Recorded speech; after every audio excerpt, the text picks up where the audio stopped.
Merci de votre fidélité à Télésud et bienvenue dans cette édition de l'Entretien du jour. Je reçois aujourd'hui Arthur Vernon, qui est à la fois auteur, écrivain et metteur en scène. Il est notamment fondateur d'un groupe qui s'appelle le Groupe d'Action pour la Liberté Sexuelle. Mais s'il est avec nous aujourd'hui, c'est par rapport à un livre qui vient de paraître, La vie, l'amour, le sexe.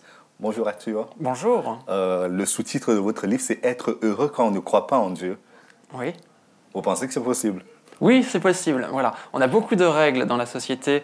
Lorsqu'on est croyant, les religions sont là pour donner des règles complémentaires par rapport aux règles de la société qui, a priori, sont faites pour être heureux. Dans la réalité, moi, mon constat, c'est que ce sont des règles qui sont plutôt contraignantes, qui fait que le message général, c'est de dire comportez-vous très très très bien avec beaucoup de contraintes lorsque vous êtes en vie, et une fois que vous serez mort, vous irez au paradis. Et donc le vrai bonheur n'est pas sur terre, le vrai bonheur, il est après la mort.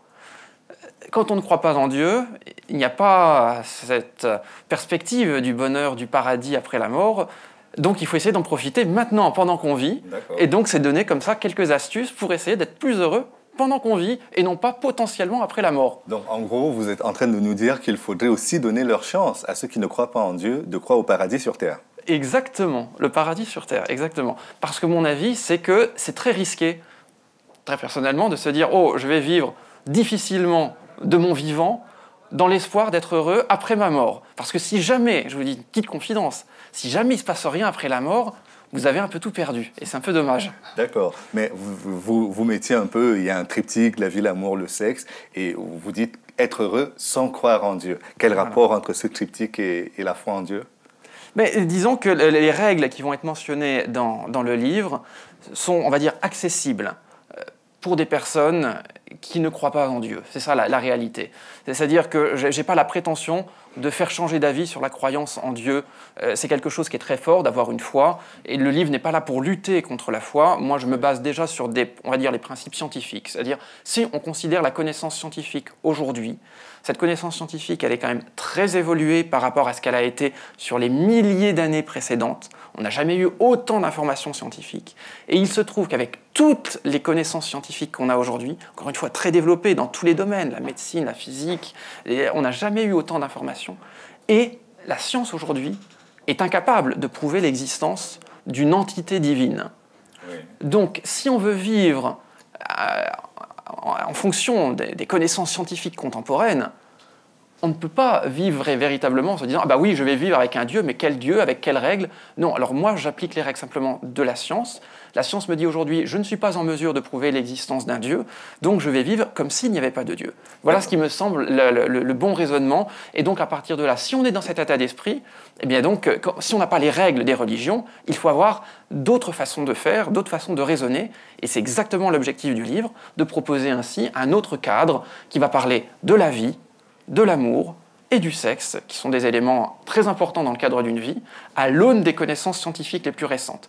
C'est vraiment l'apport de la science dans ces différents domaines que j'ai essayé de mettre en avant dans ce livre. Mais quand vous lisez les différents livres saints, qu'il s'agisse du Coran, qu'il s'agisse de la Torah, de la Bible ou des autres livres saints, nulle part il y a une contradiction entre la foi, la vie, l'amour et le sexe. Non. On vous dit il faut donner la vie, il faut respecter la vie, il faut vous aimer les uns les autres, allez, multipliez-vous. Il n'y a pas de contradiction dans le discours. Il y a plein de choses formidables dans les religions. Oui. D'abord, ce qui est formidable dans les religions, c'est effectivement exactement ce que vous venez d'indiquer, le fait de s'aimer les uns les autres, de créer une harmonie sociale. Ça, c'est absolument fantastique. Le problème, c'est que les religions, derrière, elles ont rajouté énormément de règles qui, elles, me semblent inutile, voire complètement contre-productive par rapport au bonheur humain. Citez-nous quelques exemples. Je vais donner le gros exemple qui est au cœur du livre, on va dire l'exclusivité sexuelle au sein du couple. De façon générale. Alors là, je vais prendre l'exemple plus particulièrement des chrétiens, mais on a des règles. D'abord, les religions gèrent la sexualité humaine. Pourquoi ? Pourquoi s'immiscer ainsi dans la vie de la sexualité ? Bon, si on prend les religions chrétiennes de façon générale, on va vous dire qu'on doit se marier et que le mariage, c'est fait qu'on doit avoir une relation sexuelle unique avec la personne avec qui on va vivre toute sa vie. Là, si je dis que je vais me faire l'avocat du diable, ce ne serait pas la bonne expression. Je vais faire l'avocat de Dieu. Oui. Est-ce qu'aujourd'hui, à l'aune de ce que la science nous montre, notamment avec les dernières maladies sexuellement transmissibles, le sida et d'autres encore, est-ce que cela ne conforte pas l'idée selon laquelle la fidélité, c'est quand même mieux que le vagabondage?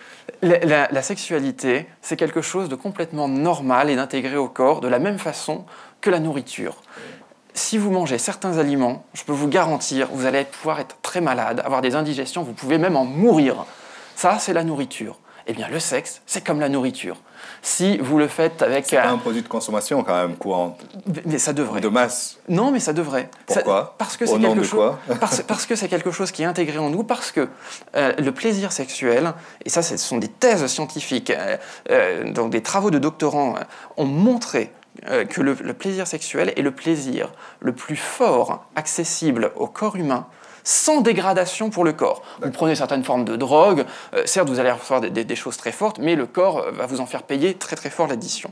Donc le plaisir le plus fort que vous pouvez ressentir, c'est le plaisir sexuel. La vraie question est, pourquoi s'en priver?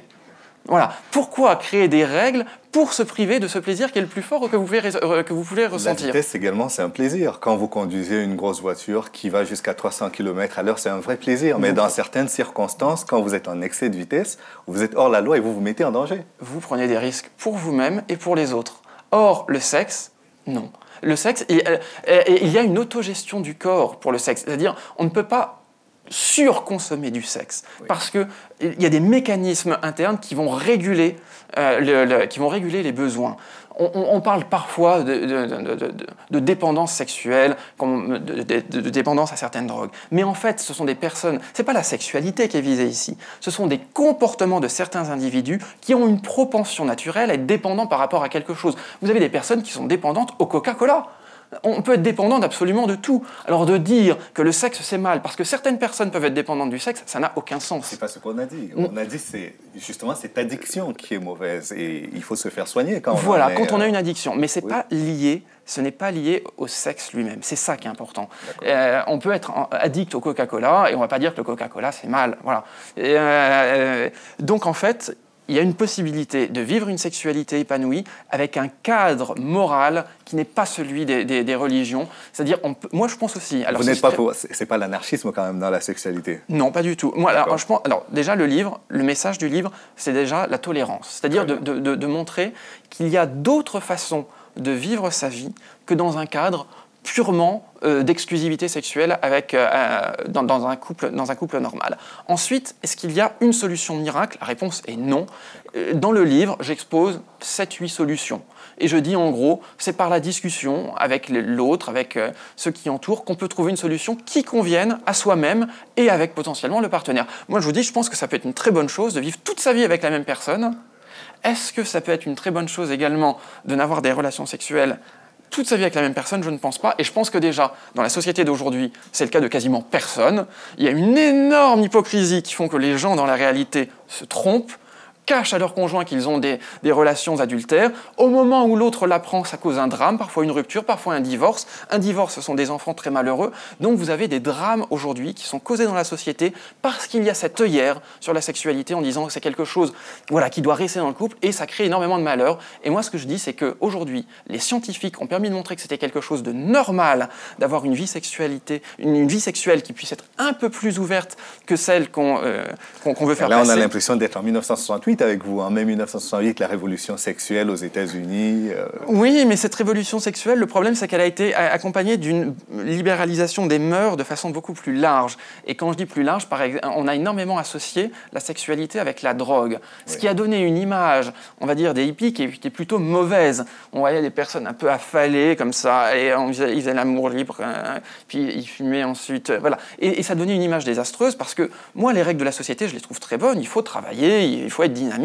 Il ne faut pas s'avachir et faire tout et n'importe quoi. Je dis juste que sur la règle très très spécifique de la sexualité, il y a quelque chose qui, à mon avis, ne fonctionne pas par rapport au fonctionnement du corps humain. Et donc, on peut parfaitement avoir une image dynamique, faire plein de choses, plutôt que simplement donner cette image des hippies qui, à mon avis, n'a pas été très bonne et qui n'a pas du tout servi l'image de la sexualité. Très bien. Je crois que vous serez au Festival d'Avignon bientôt Voilà. pour présenter d'autres œuvres. Pas un livre cette fois, mais des films. Voilà. Alors, c'est vrai que faire passer un message, ça peut passer par un livre qui est un peu plus théorique. Donc ça, c'est un livre, c'est un guide pratique, essentiellement, donc pour n'importe qui, que vous soyez en couple ou pas en couple. Donc c'est un livre très structuré qui explique vraiment pourquoi on peut avoir une vision de la sexualité différente. Mais voilà, c'est un guide, ça se lit comme ça. Il y a une façon plus divertissante également de se poser des questions. Et donc j'ai écrit 3 pièces de théâtre donc, qui sont jouées en ce moment même tout au long du Festival d'Avignon. La première s'appelle « Rêverie d'une jeune fille amoureuse ». Alors c'est un spectacle grand public, il se passe beaucoup de choses sur scène, il y a des danseuses, des comédiennes, beaucoup de musique, donc c'est un vrai spectacle. C'est osé, voilà, c'est osé, un peu audacieux, parce qu'il faut que les gens puissent... C'est pour quel public ? Alors, on l'a déconseillé au moins de 16 ans. Voilà. On l'a déconseillé au moins de 16 ans. Ça se joue à minuit au Théâtre du Bourgneuf, qui est un très très beau théâtre d'Avignon, qui a une très belle réputation. Donc, minuit au Bourgneuf, tous les jours, tout au long du Festival d'Avignon. C'est du 7 au 28 juillet, du 7 au 28 pour juillet. Le Festival d'Avignon. Exactement. Et il y a 2 autres spectacles. Alors, des spectacles très très différents, qui sont beaucoup plus intimistes, interactif. Alors la troupe à chaque fois c'est la même, ce sont les filles d'Ève et du serpent. Donc ce sont uniquement des comédiennes magnifiques et très talentueuses. Péché originel.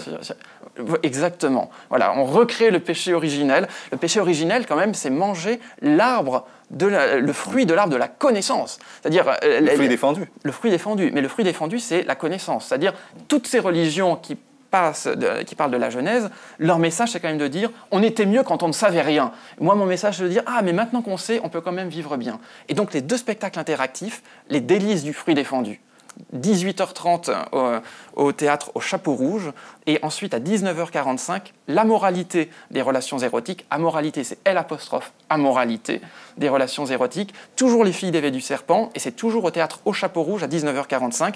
Voilà, des spectacles interactifs, c'est des petites salles pour ces 2 spectacles, et donc il y a beaucoup d'interactions entre le public et les comédiennes. Les comédiennes vont dans le public vient sur scène, donc il se passe plein de choses. C'est pareil, c'est très audacieux, déconseillé au moins de 16 ans, et on se pose plein de questions comme ça sur la sexualité dans les 2 spectacles, dans les 3 spectacles, Délices du fruit défendu, La moralité des relations érotiques, et à minuit, le grand spectacle, Rêverie d'une jeune fille amoureuse au Théâtre du Bourgneuf. Très bien, on espère que chacun pourra trouver son compte dans ce spectacle, notamment en termes de connaissances, parce que c'est pas interdit la connaissance aujourd'hui. Voilà, et c'est exactement le message, diffuser la connaissance. Très bien. Merci beaucoup Arthur Vernon. Je rappelle que vous êtes auteur, écrivain et metteur en scène et que vous êtes venu pour nous présenter ce livre, La vie, l'amour, le sexe, être heureux quand on ne croit pas en Dieu. Merci d'être venu. Merci beaucoup de m'avoir reçu. Et merci à vous d'avoir suivi l'émission jusqu'à son terme. Rendez-vous demain pour une autre édition de l'Ancien Jour. À bientôt.